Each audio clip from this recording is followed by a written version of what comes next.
Hello everyone, namaste, welcome back to another of my very late videos. I know I've been late, but I'm not gonna talk about why am I late because it just wastes both of our time. So hi, if you're new here, this is Amisha Singh Chauhan, and if you're looking for something fun, dark and mysterious, then you're the right place. So do not forget to subscribe to my channel and also hit that bell icon so that every time I'm here with a new case to talk about, you'll get to know about it. So like I mentioned before, I'm just gonna go straight ahead with the video. But before I do that, today's case needs a special trigger warning. Like I feel like every case I do needs a trigger warning, but this one just needs a bigger one, a bigger and scarier trigger warning, because today we're gonna talk about necrophilia and cannibalism and a lot of other disgusting things. So if you're someone who cannot bear all of this, then I highly recommend you guys to switch this video off. Or if you're very interested as to know what exactly happened, then you can skip the parts where we are talking about it. I'll mention it to you guys. So let's just get started. On 13th of June 1981 in Paris, a short, frail-looking Eastern Asian man called for a cab. When the cab arrived, the driver saw that this man had two big suitcases, and this man was very short, like 4'9". So the cab driver helped him put the suitcases inside, and this person asked the driver to take him to a nearby park. The park's name is Bois de Boulogne. I know I'm butchering this, and if my French professor saw this, then he would be very disappointed. But anyways, he instructs the driver to take him to this park. Now, when he arrives, by the way, this is 8 p.m. in the evening, and it's a summer day, so it's still bright outside. So when he reaches this park, he takes out these two suitcases and drags it towards the lake. Now, what happens is that this man tries to push this suitcase inside the lake, and there were these joggers around, and they found this entire scene very suspicious. So they started walking towards him, and when they got closer to the other suitcase, they saw that there was blood dripping out of it. So out of curiosity, they opened the bag, and there they saw a body, a dead body. Well, at least some part of it. You'll get to know why I said some part of it. And this body was actually covered in a bloodied sheet. So they got scared, they immediately started screaming, and they called for the police. And this man, he escaped the scene very quietly, like nobody even noticed that he just ran away from there. Now, when the police arrived, they found the body. They found that in both the suitcases was a body of a human, but they were not able to identify much out of it because the condition of the body was really terrible. After autopsy, it was concluded that it was a body of a female, and the body was severely mutilated. Also, there were evidences that after she had been murdered, she had been sexually assaulted as well after she was murdered. Like, I have to mention it twice. Now, it wasn't very difficult for the investigators to get to this suspicious man. So basically, they got a call from the very same taxi driver, and I'll get back to this point later in this video. So on the fourth day, they finally arrive at the house of this Japanese man, 32-year-old Issei Sagawa, who was an exchange student from Japan and was pursuing PhD from Sorbonne University. Now, the moment the investigators arrived at his apartment, they knew that they got the man. In fact, Issei Sagawa immediately confessed and accepted that he had indeed murdered this female. When the investigators went inside his apartment and they opened the refrigerator, they found several body parts. So this man not only sexually assaulted this female after he murdered her, but he also fed on her. He was literally feeding on her. I don't know what exactly the word to be used except the fact that he was a cannibal. So yes, there were several body parts in the refrigerator. Some were on the gas stove as well, and he was planning to eat them all. Apart from this, the police were also able to discover several photographs taken of the victim and of the various body parts. So basically everything was pretty much evident of what exactly had happened. They were also successful in finding the identity of the victim. So they got this identity card from Issei Sagawa's apartment, and the victim was Issei Sagawa's 25-year-old classmate, a Dutch student, Renee Hartfeld. Now, you might think that, okay, so we have the culprit, We know the identity of the victim. The culprit has given the confession. So basically the case is solved. He'll be arrested and then he'll be punished according to the French laws. But no. So this man who had murdered his own classmate, performed necrophilia on her and was a cannibal, he ate her basically, walked out of the court as a free man. And not only that, he never in his life stood a trial. Like, if that doesn't blow your mind, I don't know what else would. So you might question, for the ones who don't know about Issei Sagawa, you might be like, okay, what is happening? Like, he literally confessed to the police that he murdered Renee Hartwell and that he fed on her, that he sexually assaulted her after he murdered her. And even after all of this, even with all of the evidences, the photographs and everything, he still walked out as a free man. He's literally walking outside right now at this moment. He's also a celebrity. So yep, I know a lot of questions coming inside your head. So to answer all of these questions, let's start from the very beginning. Issei Sagawa was born on 26th of April 1949 in Kobe, Japan. Now, he was born premature. In fact, he was so small that he could literally fit the palm of his father's hand. Now, immediately after his birth, he was diagnosed of enteritis, which is a disease of small intestine. The doctors were able to cure him, but all of these complications with his birth led him to look very short, weak, frail, and ugly. Not my words, his. So he says that because of his appearance, it was very difficult for him to have a social life. It was very difficult for him to make friends, and which led him, to get more and more interested in literature. Now let's talk about his cannibalistic desires. In one of his interviews, he said, in fact, even he's mentioned this in his book, In the Fog, if I'm not wrong, that one of the first times he had those cannibalistic desires was when he was in the first grade. That means he was probably 5 or 6. So what happened was that he was in his school, it was summer morning, and probably the kids were wearing shorts or maybe skirts, I don't know. And he saw one of his classmates' thighs and he went all drooly. He was like, oh my god, that looks ravishing. Like, I can literally eat that. And after this, he has mentioned it several times that his favorite game to play was with his uncle and his little brother, a game where the uncle would dress up as a monster who feeds on little kids. So the uncle would get these two brothers together and then he would put them in a cooking pot and they would have this role play going on that he's going to cook them and then eventually going to eat them. So, I get it. A lot of us might have had, played similar games, heard such stories, and we all loved it. I loved it when I was younger. But it doesn't sound that weird until unless you know what exactly he did like 20 years later. So anyways, that was that. He always knew that something was wrong with him. In fact, before I get to this part, he also mentioned that he partook in bestiality with his dog, which just is more awkward.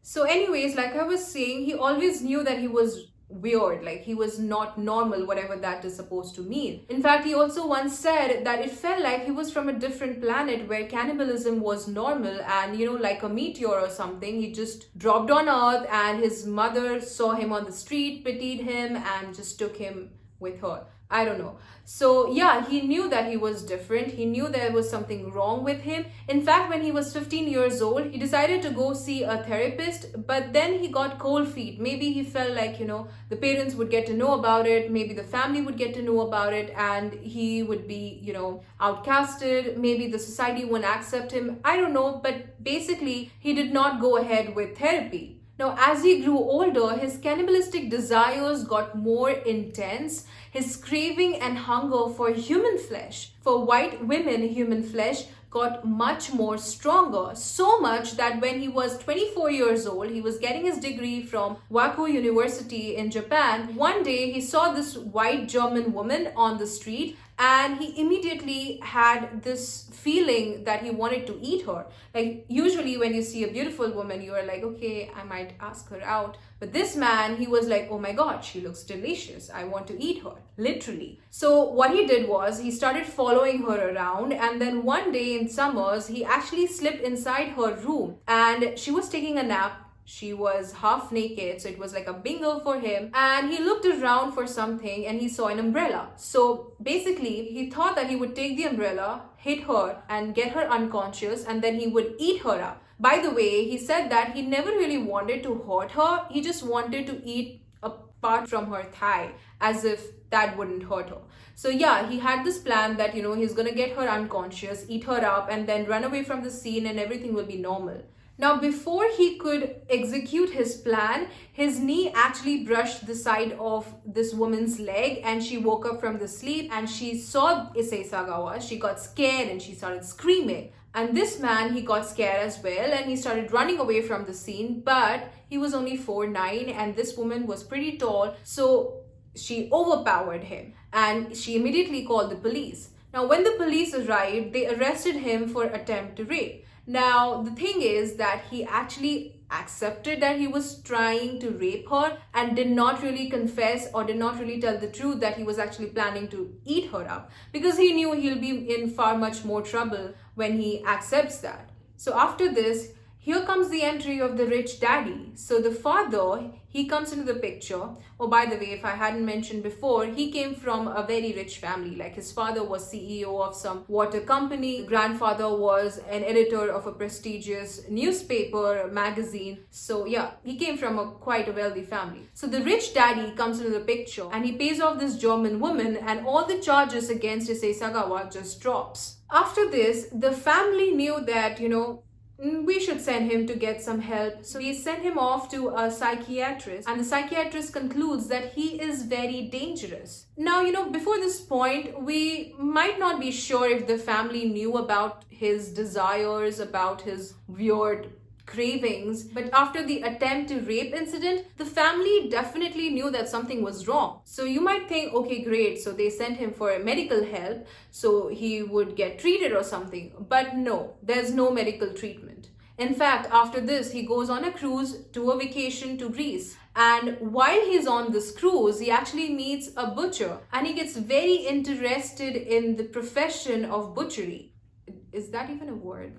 I make a lot of words. But anyways, it's a good thing that you know what I'm saying. So yeah, he basically asks a lot of these questions to the butcher. He's like, how do you cut a meat? What knife to use? What not? How do you skin them? And stuffs like that, yada, yada, yada. Meanwhile, this butcher has no idea what Issei Sagawa is gonna do with all of these information. So anyways, after this vacation, he comes back to Japan, he completes his master degree, and then he goes to Paris to pursue and get his PhD from Sorbonne University. Now, Paris was like Disney World for him. It was like Disneyland because he was obsessed with white women. He wanted to feed on them. And in Asian countries, it is, you would see white women, but you won't see them that much. But when you're in the Western world, they are everywhere. So it was literally like the happiest place for him in the entire world. He even said once that every night while he was in Paris, he would get a different prostitute, he would pay her up, do the things, and then afterwards he would take out his rifle. So he actually had gotten a rifle when he came to France for his protection. So he would take his rifle and he would aim at the prostitute and try to shoot her, but he never really got the courage. Now, while he was pursuing his PhD, he met this student, Renee Hartfeld. She was a very beautiful Dutch woman. She was intelligent, she was kind, she was sweet, and unlike a lot of other classmates of Issei Sagawa, she was very friendly to Issei. In fact, several times when Renee Hartfeld would go out with her friends and her fellow classmates, she would also invite Issei Sagawa. And this was very platonic for her, she just saw him as a classmate. But there was something completely different going inside Issei Sagawa's head. He was like, oh my god, she's beautiful, she's confident, she's outgoing, she's everything that I'm not, and I want to eat her up. I'm in love with her, but I'm gonna eat her. So he started plotting this plan, and one day he proposed to her if she would recite him some couple of German poems. So he lied that there was this assignment given to him by his professor and he needs some recitals of German poems. And he was also ready to pay her for the tuitions. So Renee agreed to this. Now here comes the dual part. According to some articles, Renee Hartwell went to Issei Sagawa's apartment twice. Now, according to this stream, the first time she went, it was just like the second time. She was sitting on the study table by the window, facing towards the window. Her back was towards the other side of the room where Issei Sagawa was standing. And apparently, she was reciting the poem. The tape recorder was on, and Issei Sagawa was standing behind with his rifle, .22 caliber, and he aimed it on her, but it backfired. And I don't know, somehow she did not hear the noise. Maybe it has a silencer. Do rifles have silencers? I don't know about guns. I think it's a good thing that I don't know about guns. So anyways, that's one story, that it failed the first time. But anyways, just jump to the second day, or the final day, where he actually shot her. So this day, what happened was that again, she was by the window on the study table facing towards the window, and her back was towards Issei Sagawa. And while she was reciting the poem, the tape recorder was on. He was there with his rifle, he aimed it, and he shot her on the back of her neck. According to him, for a second or two, she was still on the chair, but all of a sudden, she dropped down on the floor. Now, after this, Issei Sagawa himself fainted and he got on the floor. Now, after some time, when he woke up, when he got his consciousness back, he saw that he was drenched in the blood of Renee Hartwell. The entire floor was bloodied. Now, he immediately panicked. At first, he panicked. He was like, oh my God, what am I going to do? Should I call the ambulance? Maybe we can, maybe they can rescue her or something, help her. But then he was like, no, wait. This is something that I've been wanting to do for the past 32 years. This is my day. This is the meal that I've been craving for so many years, and now am I thinking of calling the ambulance? No, I can't be that stupid. So what he does is he tries to clean the blood, but then he realizes that it's a lot of blood and he doesn't want to waste time or anything. So he drags her to the other room, does intercourse with her. After that, he turns her body and he straight away decides to eat her from her buttocks. Now, over here, I don't know why am I mentioning this. Oh, by the way, if you don't want to hear about these details, so this is the part where you can skip because we'll be talking about those gross details. So yes, he turns the body and he starts off with the right cheeks. The reason why he went with the right cheeks was because he believed that the left one was much closer to the heart and would have a lot of blood, and he feared blood. Let that sink in. So anyways, he straight away and he tries to bite her body, but then he realizes that his teeth were not sharp enough. So he goes to the kitchen, takes out a knife, but the knife isn't sharp enough as well. So he goes to the market and gets himself an electric carving knife. Now, when he returns back, he starts off with the cheeks, then goes to the thighs, the calves, the stomach, breast, face, literally every body part you could think of. He bakes them, though he did not really like the consistency, the greasy consistency of human flesh. And he would deep fry them, eat them raw. In fact, he even said that human meat, I just don't like saying human and meat together. It just makes me feel very uncomfortable. Let's just stick with flesh. So he said that the flesh, it basically is very tender and is odorless, and it's so much like raw tuna, which you might eat from a very expensive Japanese restaurant. He also mentioned that fat, when it oozes out of the body, it almost tastes like corn.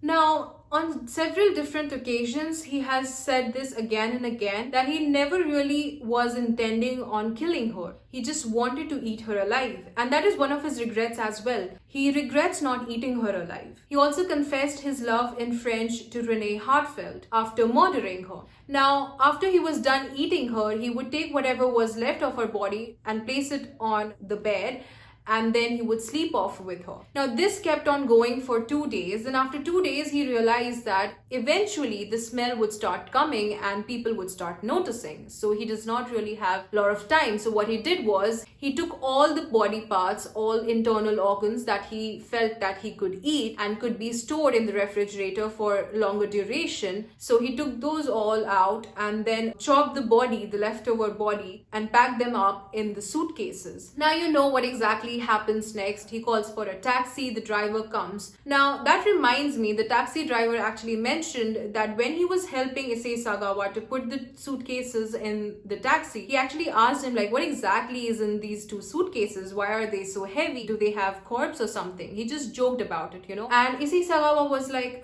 no, they just have books. Now, the taxi driver at the very same time was very suspicious because, like I mentioned, it's summer, it's 8 in the evening, and this man, he asked the taxi driver to take him to the park with these two suitcases filled with books. He thought that he might ask him to take him to railway station or maybe the airport or something. So yeah, it definitely quirked him up, and he remembered this man very well, and that is why when he heard about this news, he immediately went to the police and informed them about Issei Sagawa. Now, when the investigators were interrogating him, he was not shy about hiding any of those gruesome details. He was telling them everything, like everything. And the investigators knew that this man was definitely not in the right state of mind. Also, according to the French laws, every criminal has to be tested psychologically and psychiatrically. So he was examined and the doctors concluded that he was mentally insane, and for this reason he cannot be tried. So what they did was that they hospitalized him in a high security mental hospital for criminals. Now, again, the rich daddy comes into the picture. He hires the most expensive and the biggest lawyer of France. And the duty of this lawyer was to get Issei Sagawa out of that mental hospital. Now, this man, he was very smart. I should give him credit. He was really smart. So what he did was he convinced the court and the Department of Public Health that it was quite unfair for the French taxpayers that they were paying off for the hospitalization of Issei Sagawa, and what could be done is that we could just literally send him back to Japan because we don't want to waste any taxpayers' money on this man.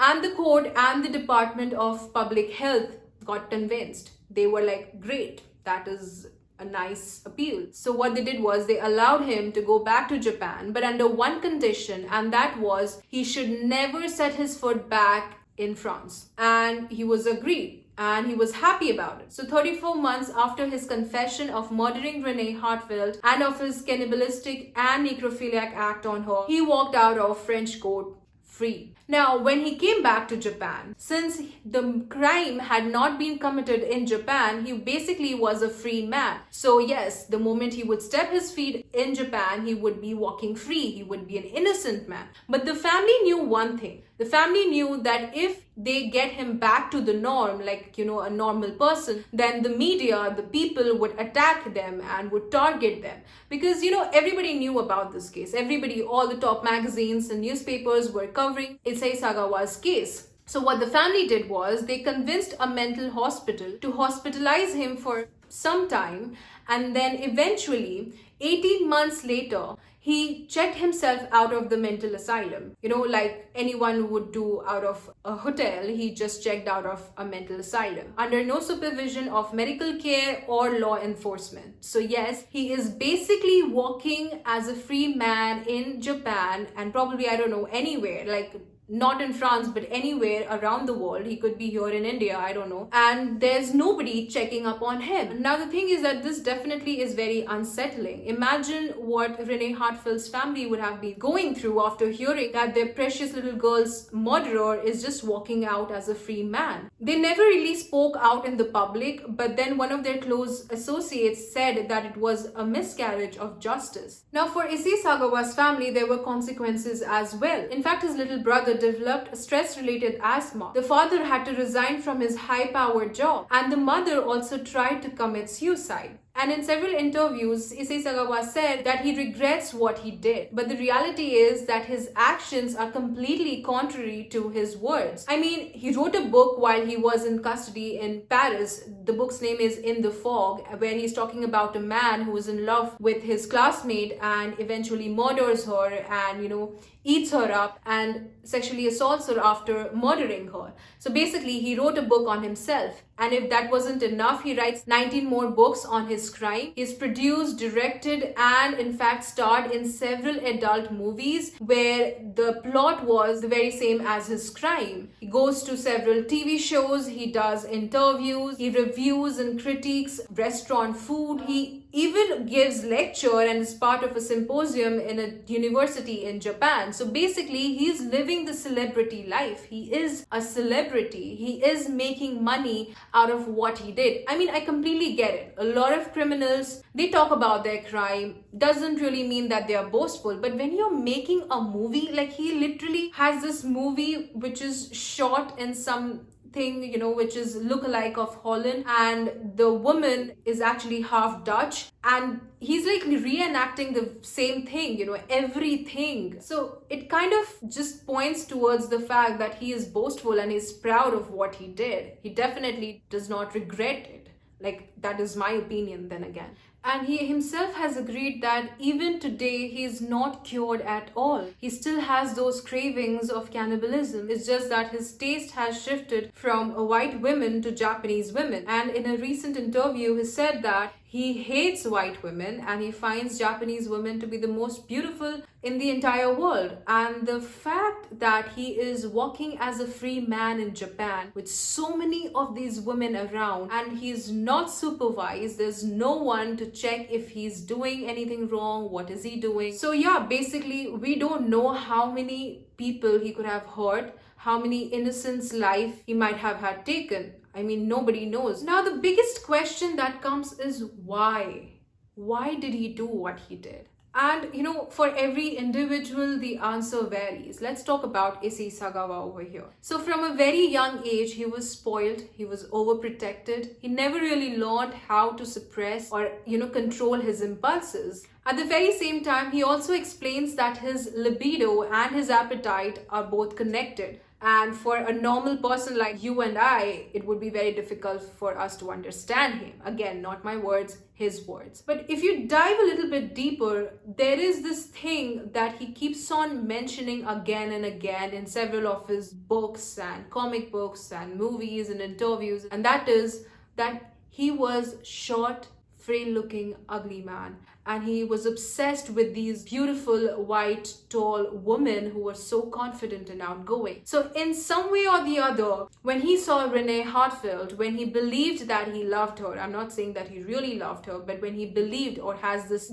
perception that he was in love with her, he felt like the only way he could keep her with himself for the longest period of time was by consuming her. And it's something like zoophagia. So zoophagia is basically when a person eats or consumes to possess the victim. And in a way or the other, I feel like Issei Sagawa wanted to possess Renee Hartfield. Also, very recently he went to a therapist, first time in 20 years, and the therapist said that he is actually a sexual psychopath.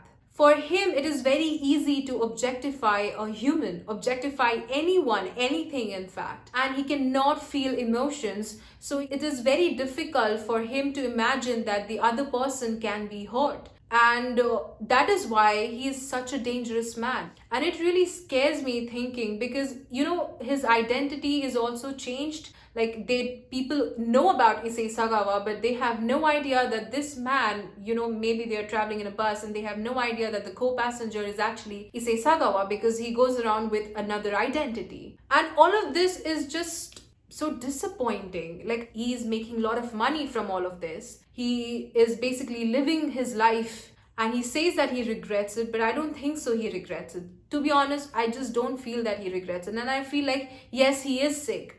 Definitely. I'm not going to deny the fact that he is not sick. But at the very same time, he deserves to be punished. Because I feel like from the very beginning, he was just lucky enough to get away from all of it. I'm literally using the word lucky because how could you murder someone? How could you do all of those disgusting things and still walk away free? And some way or the other, I feel like the family, the parents are definitely to be mentioned over here.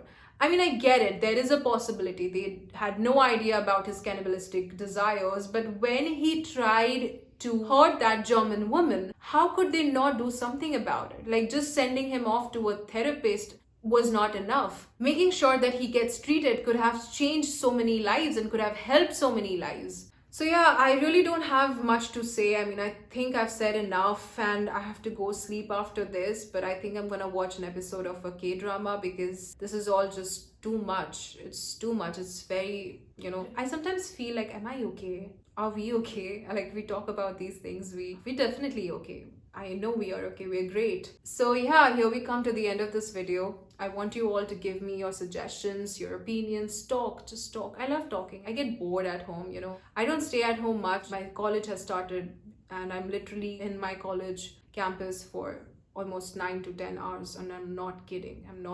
So let's not talk about that. Maybe someday I'll make a special video and we'll talk about, how interesting my life is or has become. So yeah, that's all for the day. Please take care of yourself. Be happy, be hopeful, be positive, and love. Bye.